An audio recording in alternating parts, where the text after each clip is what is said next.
Ninguém ousava se aproximar do caixão, nem o agente funerário, nem o pastor, nem a própria mãe. A cadela Caramelo rosnava com os dentes à mostra, o pelo eriçado, o corpo trêmulo entre o instinto e o desespero. Era como se ela estivesse dizendo: não encostem nela, não agora, não assim. Naquela manhã, enquanto todos choravam a morte da menina autista de apenas 11 anos, a única criatura que realmente a conhecia recusava-se a aceitar o luto. Mel estava de guarda e tinha razão. Por favor, não se esqueçam de curtir este vídeo e deixar suas opiniões nos comentários. Escrevam também de qual cidade estão assistindo. Agora vamos voltar para a história. Desde a madrugada, a casa antiga no interior de Santa Luzia estava repleta de rostos tensos, chorosos, confusos. A menina Aurora havia sido dada como morta por parada respiratória. Foi o que disse a tia. Vanessa, em prantos, mas algo naquele choro parecia ensaiado. Mel estava inquieta. Tinha sido ela quem lambeu o rosto da menina quando a encontrou caída no chão, do lado da cama. Ela quem choramingou sem parar até a avó acordar. Ela quem tentou impedir que a carregassem sem os cuidados certos. E agora, ali, ao lado do caixão, ela sabia. Aurora estava viva. A pequena Aurora era diferente. Desde bebê, ela tinha dificuldades para se expressar. Não gostava de barulhos altos, evitava contato visual e se recolhia quando algo a assustava. Mas tinha uma conexão inexplicável com Mel, a cadela Caramelo que o avô lhe deu aos 4 anos. Ela vai te entender quando o mundo não conseguir, ele disse. E acertou. Desde então, Mel se tornara não apenas um animal de estimação. Era amiga, guardiã, companhia de todos os dias. Sabia quando Aurora estava prestes a ter uma crise. Sabia o tipo de abraço que ela tolerava. Sabia até o momento exato de deitar-se ao lado da cama e respirar junto, como quem dissesse: estou aqui. E por isso, naquela manhã abafada e sufocante, Mel também sabia. Não era hora de dizer adeus. O caixão estava aberto. Aurora usava um vestido branco, trançado com cuidado pela avó. Os cabelos castanhos escorridos, as mãos delicadas apoiadas sobre o peito. Era uma cena pacífica demais para uma criança que horas antes estava cheia de vida. O médico chamado pela tia sequer esperou a ambulância chegar. Declarou a morte sem muitos exames. A papelada do atestado de óbito já estava pronta antes do sol nascer. Mel rosnava mais forte cada vez que alguém se aproximava. Tentaram afastá-la, tentaram enganá-la com comida. Mas ela não saía dali. Deitada no chão, com os olhos fixos em Aurora, como se vigiasse algo que só ela podia enxergar. A avó, Dona Lourdes, estava em choque. Não consigo entender, ela estava tão bem ontem, dizia com a voz embargada, sentada no sofá com um lenço apertado nas mãos. A tia Vanessa era a que mais falava. Precisamos fazer o velório, mãe. Já está tudo pronto. Ela descansou. Foi vontade de Deus. Mas os olhos da mulher brilhavam de ansiedade, não de dor. Mel notava tudo. A inquietação da tia, os cochichos ao celular, a forma como evitava olhar para a Aurora por muito tempo. Havia algo errado. Ela sentia, ela via, e então algo ainda mais estranho aconteceu. Enquanto todos se distraíam com a chegada de outros parentes, Mel se aproximou do caixão, ficou de pé nas patas traseiras, apoiou as dianteiras na borda e começou a lamber o rosto da menina. Mel! Desce daí! Gritou alguém, mas ninguém teve coragem de puxá-la. Foi quando Aurora moveu um dedo. Mel percebeu antes de todos. Deu um latido agudo, um só. E depois ficou imóvel, com o focinho perto da boca da menina. O corpo da cadela parecia conter a respiração. Dona Lourdes se levantou cambaleando. Espera! Ela mexeu? Isso é impossível, mãe. Você está nervosa, disse Vanessa, se apressando para fechar o caixão. Mel avançou. Um rosnado seco ecoou pela sala. As pessoas recuaram. A avó tremeu e caiu de joelhos ao lado do caixão. Aurora? Meu Deus, filha, Aurora! Mas a menina não respondeu. A respiração era rasa, imperceptível a olho nu. Os lábios estavam menos roxos. Mel deitou-se ao lado e começou a chorar. Foi o suficiente para Dona Lourdes correr até a vizinha, enfermeira, que morava 2 casas adiante. Ao chegar e fazer os primeiros exames, ela arregalou os olhos. Ela está viva! Fraca, mas viva. Temos que levá-la para o hospital agora. O velório virou caos. O caixão foi empurrado de lado. A menina retirada com cuidado. A ambulância chegou rápido, chamada por alguém que já pressentia algo errado. E a pequena Aurora foi levada com urgência. Mel correu atrás da maca até a porta, e quando tentaram impedi-la de entrar na ambulância, a avó foi categórica. Ela vai junto. Se não fosse por essa cadela, minha neta estaria enterrada viva. Horas depois, no hospital, a verdade começou a se desenhar com detalhes assustadores. Aurora foi diagnosticada com envenenamento por substância de ação neuromuscular. Algo raro e difícil de detectar nos primeiros exames. Alguém havia dado a ela uma dose pequena, mas precisa, capaz de desacelerar o corpo a ponto de simular morte. A polícia foi acionada. O testamento do avô, que ninguém sabia onde estava, foi encontrado dias depois, escondido no fundo de uma gaveta no quarto de Vanessa. De acordo com os termos do documento, tudo, absolutamente tudo, estava em nome de Aurora. A casa, o sítio, a pequena poupança no banco, as terras no entorno da vila. Uma herança inesperada, mas legítima. Vanessa foi interrogada, negou tudo, chorou, alegou inocência, mas os vestígios da substância foram encontrados na pia da cozinha e nas luvas descartáveis do lixo. A polícia ainda não havia conseguido provar como ela administrou o veneno, mas um fato era incontestável. A menina só estava viva por causa de Mel. A história correu pela cidade. Pessoas que nem conheciam a família passaram a deixar flores, cartinhas e ração na porta do hospital. Para Mel, a heroína de Aurora. O médico plantonista confidenciou à avó. Nunca vi nada assim. Ela estava em um estado tão profundo que qualquer erro nos exames teria sido fatal. Se a cadela não tivesse feito escândalo, estaríamos lidando com uma tragédia real. Dona Lourdes chorava ao lado do leito da neta, segurando sua mão, enquanto Mel repousava aos pés da cama. A menina ainda não havia despertado totalmente, mas começou a reagir a sons, a toques leves, e principalmente ao cheiro de mel. Quando a cadela se aproximava e deitava sobre a barriga da menina, os batimentos dela aumentavam. Os médicos diziam que aquilo não tinha explicação científica. Tem sim, disse Dona Lourdes. Isso se chama amor. O hospital de Santa Luzia nunca tinha visto tanta movimentação. Repórteres apareceram no fim da tarde, tentando arrancar detalhes da história. Cachorra impede enterro de menina viva. Era a manchete que já circulava em portais de notícia pelo país. Mas dentro do quarto 203, nenhuma câmera captava o que realmente importava. O fio de vida que começava a se reconstruir, lentamente, entre um sopro e outro de Aurora. Ela estava viva. Ainda frágil, ainda sem voz, mas viva. Mel não desgrudava. Dona Lourdes havia conseguido uma autorização especial para que a cadela permanecesse no hospital. A equipe médica tocada pela história cedeu.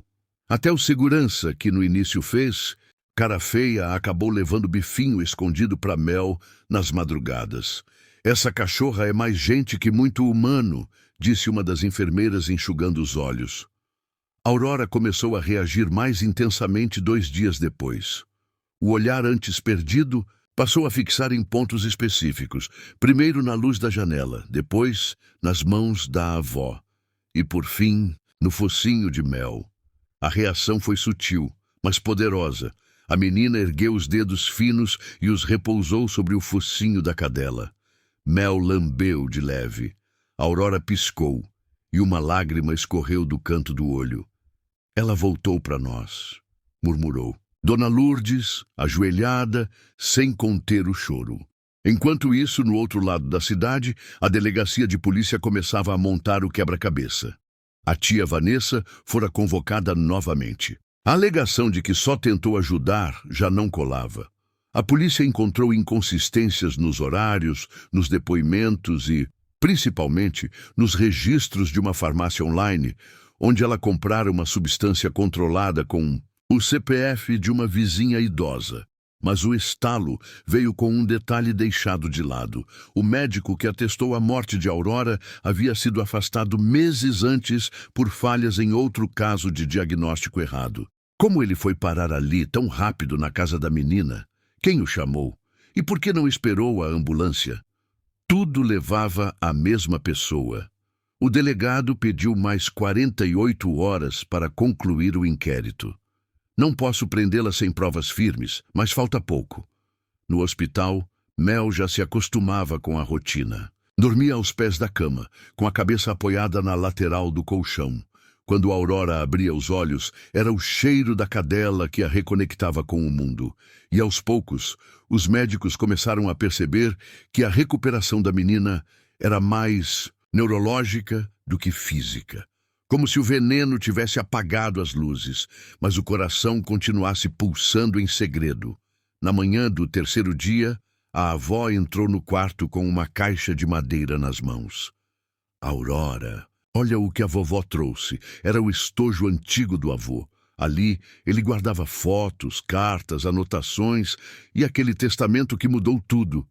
Aurora não reagiu imediatamente, mas ao ver uma fotografia do avô com ela no colo, seu rosto se contraiu levemente e então apontou, simplesmente apontou, para o lado direito da caixa.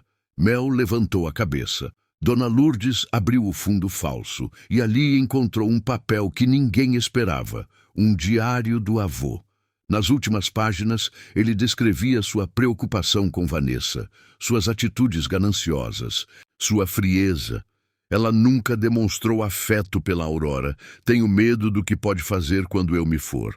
A avó levou o diário à polícia.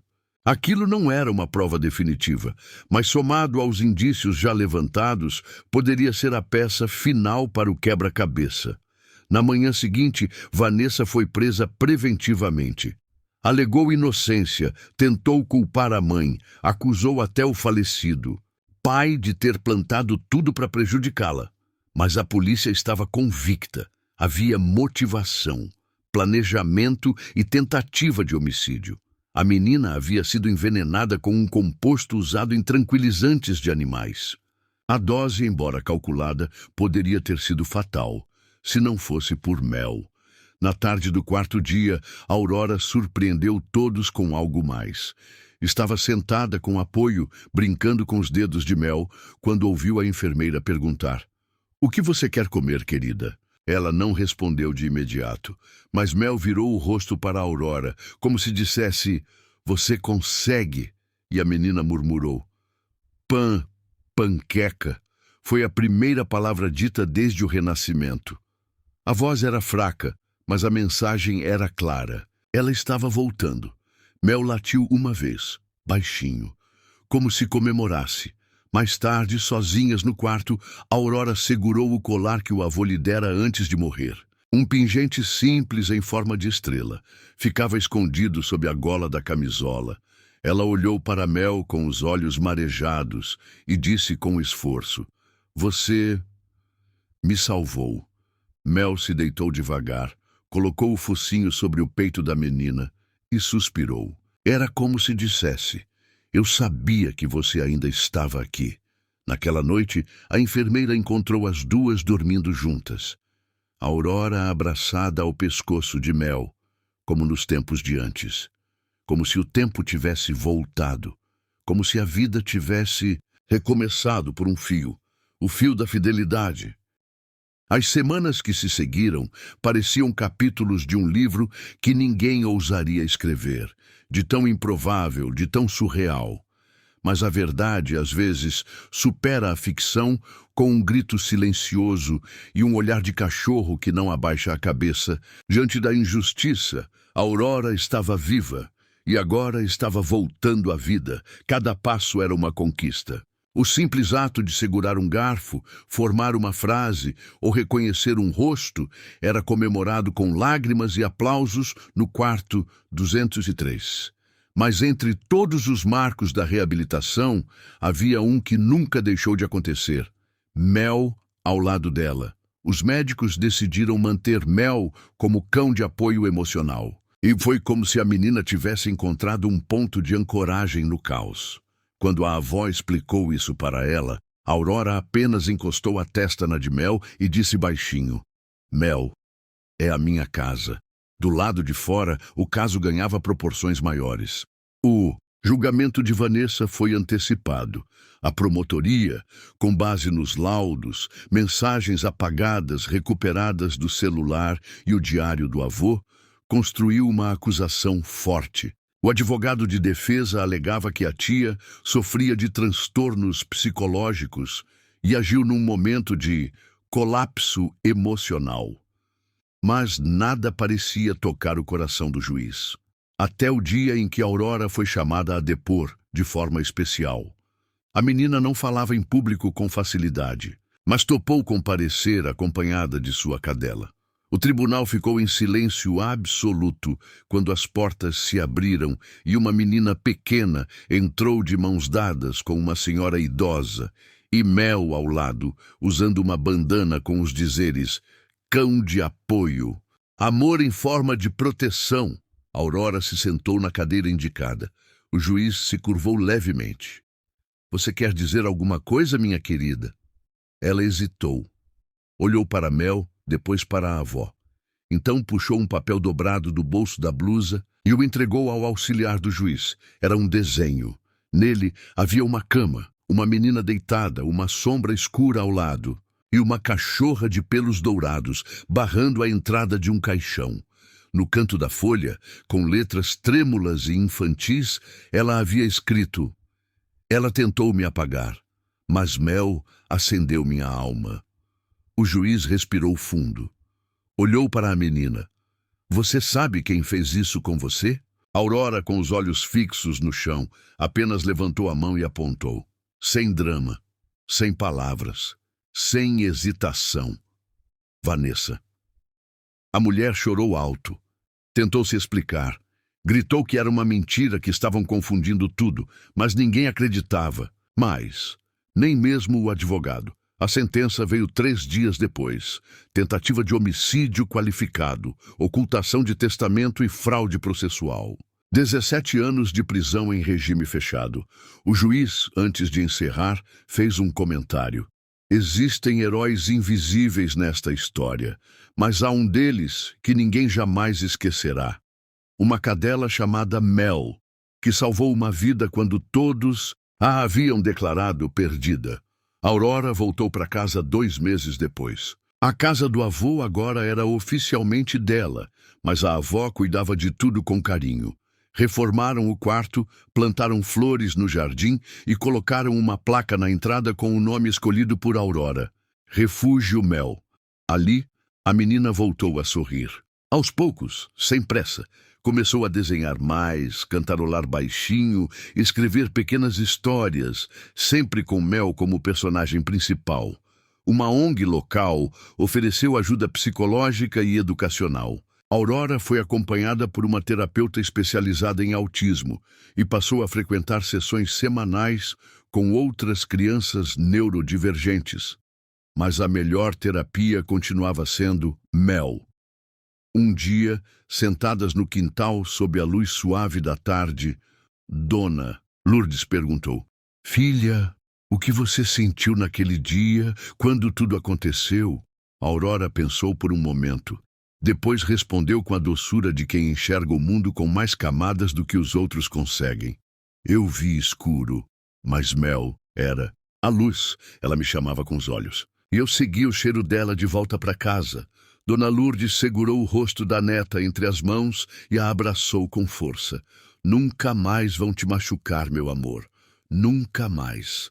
A notícia do caso inspirou outras famílias a falarem sobre abusos, desconfianças silenciosas e o valor da intuição. Um jornalista escreveu um artigo intitulado A Cadela que não aceitou a morte, e o texto viralizou. Pessoas doaram brinquedos, livros e até um pequeno mural de azulejos foi pintado em praça principal da cidade com a imagem de Aurora e Mel lado a lado. O nome do mural? A lealdade que salvou o amanhã. 5 anos se passaram. Aurora agora tinha 16. Os traços ainda eram delicados, mas seus olhos tinham um brilho novo, firme, profundo, como quem atravessou a morte e voltou com algo mais valioso que palavras: sabedoria silenciosa. Ela não falava. Muito. Nunca falou, mas quando falava todos paravam para ouvir. A voz era suave, pausada, e carregava o peso de alguém que tinha sido tocada pela sombra e encontrada pela luz. E a luz, para ela, sempre teve um nome: Mel. A cadela caramelo envelheceu devagar. O focinho ganhou pelos brancos. O andar ficou pouco mais lento, mas o olhar continuava o mesmo. A mesma firmeza, a mesma ternura. Dormia sempre aos pés de Aurora. Às vezes, roncava baixinho, um som que a menina dizia ser a música do céu. O refúgio Mel cresceu. Com a ajuda de voluntários, Dona Lourdes e Aurora abriram um espaço para acolher outras crianças autistas com seus animais de apoio. A casinha de madeira virou sede de um pequeno projeto comunitário. Ali, crianças podiam brincar sem medo, serem compreendidas sem explicações e encontrarem em cães, gatos e até coelhos o tipo de amor que muitos adultos ainda não sabiam oferecer. Mel era a estrela do lugar. Ela passeava com as crianças no jardim, sentava-se ao lado daquelas que tinham crises, avisava quando uma delas precisava de ajuda. Era como se tivesse desenvolvido um instinto apurado, quase sobrenatural, para reconhecer emoções que ninguém enxergava. A Aurora acompanhava tudo com cadernos no colo, desenhava, escrevia, criava livros infantis ilustrados com histórias inspiradas. Em Mel e nos Pequenos Visitantes, um deles foi premiado em um concurso estadual. Título: A Cadela que me ouviu quando eu só falava com o coração. No dia do aniversário de Mel, sim, elas comemoravam. Aurora preparou uma surpresa. Fez um mural com fotos antigas. Mel filhote, Mel deitada no hospital, Mel lambendo seus dedos, Mel barrando o caixão. No centro, uma pintura que ela mesma desenhou. Mel com uma auréola dourada e olhos brilhando, rodeada por crianças e corações coloridos. No quintal, amigos da cidade se reuniram. Havia bolo, canino e humano, faixas com o nome de Mel, e até um pequeno desfile das crianças com suas fantasias de anjo de 4 patas. Dona Lourdes puxou um brinde emocionado. Essa cadela não só salvou uma vida, ela ensinou a todos nós o que é amar sem condição. Ela não é um animal, é uma lição viva. Mel abanou o rabo como se entendesse. Aurora então se aproximou com uma caixinha de presente.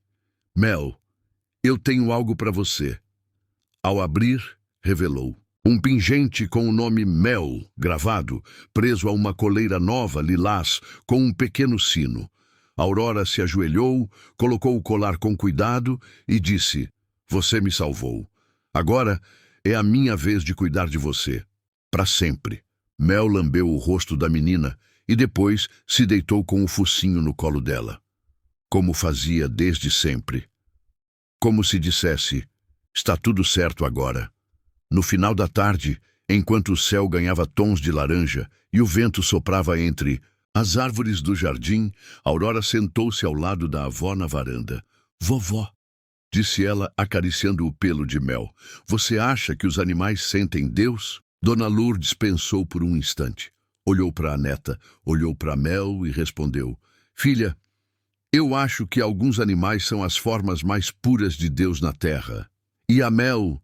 Ah, a Mel é um pedacinho do céu que resolveu ficar com a gente. Um pouco mais, e assim terminou a história da menina que foi dada como morta e foi salva por quem jamais duvidou de sua vida.